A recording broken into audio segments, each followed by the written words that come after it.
This is Mi-Ling Stone Poole, and I am going to try to give you my first impression, raw, of listening to the audiobook for Prince's The Beautiful Ones.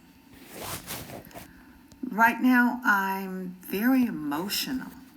I can't really explain it. I feel sadness. I feel like I'm back in 2016 when I heard when I heard the news about Prince's passing. In listening to the book, I can see that he was ready to tell his story.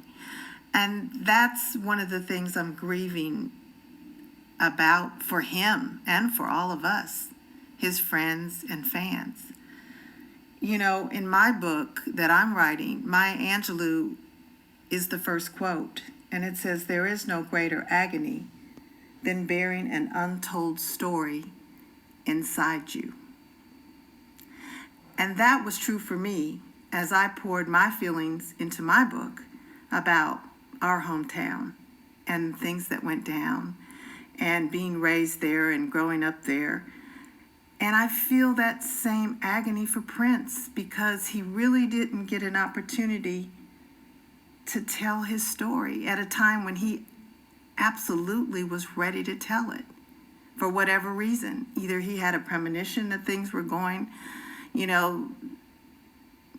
downhill. I'm not sure. He was losing friends.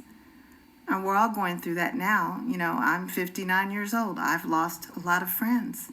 This is the age when we start to lose our friends and we start to realize that we're not going to be here forever. A friend of mine said, an older woman who's very knowledgeable, we didn't come to stay.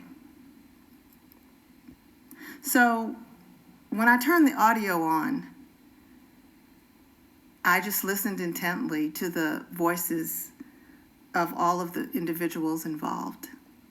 And the two women telling his story made a lot of sense to me because Prince was so connected to women, I don't think a man could have been the voice for him.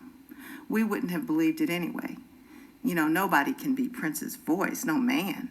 So I think that was a good move to use two women. Just very raw. Some of the stories that he told about growing up in Minnesota and the racism and the connections that we had that I have talked about since day one when I told Prince my stories. And I knew that he had empathy for me, that he understood. And in his eyes, I could tell that he understood exactly what I was talking about when I talked about growing up in a very religious household and experiencing some of the things that I had gone through in Minneapolis and St. Paul. And now I know he absolutely did. He put it all out there. So he absolutely understood exactly what I was telling him. And he had that way of being able to look really into your soul and through your, into your eyes and see into your soul. And then, he would create songs that reflected that. So this was very difficult for me to listen to, and I haven't even seen the book yet. My book will be here later today. But I wanted to just, come on and give you that raw take of how I felt immediately after listening to the audiobook. And part of me is extremely sad that he didn't get to tell his story. And then again, there's part of me that's relieved that he at least got to share some of it. Growing up in Minneapolis, St. Paul, the Twin Cities, back in the 60s, was a really unique experience. I mean, basically, we had to create our own little world to kind of find out who we were because it was just very complex. Very complex. were exposed to a lot of music, a lot of diversity, but we were living in a white world and we had to try to define who we were within that world. Very interesting. I don't know why I feel sadness. I'm relieved that the book is finally out there. I'm not satisfied. I feel like he will continue to be shrouded in mystery. And I know it was part of his persona, it's what he wanted, but I think in the end, toward the end of his life, he did want to get it out there. He did want to kind of teach us and instruct us, because he was a teacher.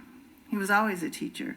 So that part kind of leaves me unsatisfied, not being able to hear the entire story. I'm grateful for what we got, but somewhat, disappointed that obviously he couldn't finish what he started.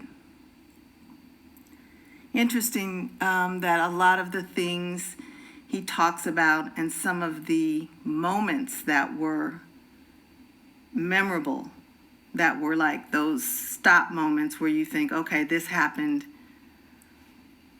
this made an impact on my life, really hit home with me, because I talk about some of these things in my book. His reference to Kyle Ray. I have a wonderful story about Kyle and my relationship and friendship with him in my book. And it affected the entire community when he was murdered. So there's those common things that people of color shared within our community. And you just, if you were around the age where you understood what was going on and you knew the people as I did, it was a moment. For me, Kyle's death in my book is a huge moment, and it changed my life. It was one of the reasons why I left. So, I'm somewhat emotional. But anyway, if you have not listened to the audiobook, The Beautiful Ones, you need to do that, because you'll get a totally different perspective hearing the words than reading the words. And I don't have my book yet. I should get it today. So I don't even have the photographs or anything. I'm just giving you my raw opinion after listening to the audiobook. After I recorded this piece, my books came, and I opened it up, and the first picture that really just kind of took me there was a photo of his house on France Avenue, where I used to go to visit him. That was a little hard to look at. And then reading the lyrics to Little Red Corvette and seeing that the last word of those lyrics was May Day, which May was my nickname. That's what he called me, and some of his friends called me. So that's my take on the book. It was very emotional. I've been waiting for this for a long time. And I was hoping that I would get some other answers, but unfortunately, he did not finish the book. So we just have to accept it for what it is. And I would encourage everybody to go out and buy the book, and also to download the audio, because the audio is very powerful. So that's all I have. This is Mi-Ling Stone Poole, aka the Little Red Corvette, Prince's girlfriend from back in 79-80. And that's my take on The Beautiful Ones. Have a blessed day.